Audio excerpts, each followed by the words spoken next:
Road భద్రతా వారోత్సవాలను ప్రారంభించారు మంత్రి పొన్నం ప్రభాకర్ గారు. సార్, ప్రధానంగా ఈ సంవత్సరం ఎలాంటి నిర్ణయాలు తీసుకోబోతా ఉన్నారు రోడ్డు భద్రత కోసం? గతం కంటే ఈ సంవత్సరం ఏమైనా తగ్గిందా? 2024, 25, 25, 26 సంవత్సరానికి నామమాత్రంగా తగ్గినప్పటికీ ఇప్పుడు ఇంతకుముందు చెప్పినట్టుగా 1000 మంది రవాణా శాఖ ఉద్యోగస్తులు ఉంటే 1,80,00,000 వాహనాలు ఉన్నాయి.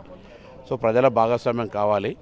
అందుకే అవగాహన మాసం పెట్టుకొని విద్యార్థులందరితో కూడా ఈసారి కొత్తగా వాళ్ళ తల్లిదండ్రుల దగ్గర ఒక అఫిడవిట్ లాగా హామీ పత్రం తీసుకొని మేము ట్రాఫిక్ నిబంధనలు పాటిస్తామని పిల్లలకు తల్లి తండ్రి ఒక హామీ పత్రం కుటుంబ సభ్యులు రాసిచ్చినట్టయితే కొంత మేము సెంటిమెంటల్ దాంతో కొంత ట్రాఫిక్ నిబంధనలు పాటించడానికి కొరకు ఒత్తిడి చేసే ప్రయత్నం చేస్తాను.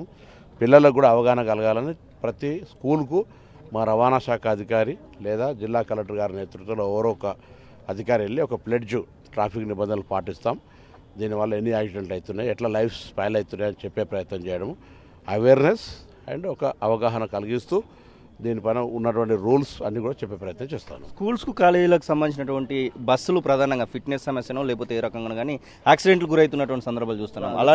అలాంటి వాటి గురించి ఏమైనా నిర్ణయం ఒక పార్ట్ స్కూల్ బస్సులకు సంబంధించి కానీ నియంత్రణ, ఆటోలకు సంబంధించి కానీ వాటన్నిటితో పాటు కంటే ఎక్కువ కూడా రోడ్డు మీద రోజు కొన్ని లక్షల వాహనాలు పోయే సందర్భంలో సెల్ ఫోన్ మాట్లాడుతూ నడపడము, రాంగ్ రూట్లో పోవడము, డ్రంక్ అండ్ డ్రైవ్ చేయడము, సిగ్నల్ జంప్ చేయడము, ఇవన్నీ కూడా ఓవర్ స్పీడ్ పోవడం వల్ల కూడా చాలా యాక్సిడెంట్స్ అవుతున్నాయి. ఆ స్కూల్ చిల్డ్రన్ సంబంధించిన ఇష్యూ ఇవన్నీ కూడా ఇట్స్ డెఫినెట్లీ ఒక ఇష్యూ.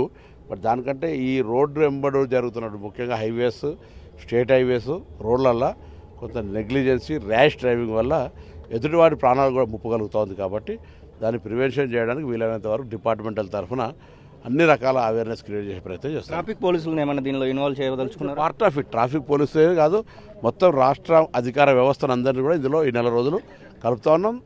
రాష్ట్రంలో ఉన్న ప్రతి ఒక్క సామాజిక బాధ్యత ఇందుకు సంబంధించినటువంటి ట్రాఫిక్ భద్రత అనేటువంటిది ప్రతి పౌరునికి సంబంధించిన అంశం.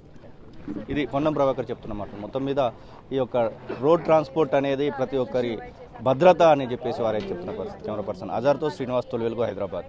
అసలైన తొలి వెలుగు. ఫాలో వాట్సాప్ @తొలి వెలుగు అఫీషియల్.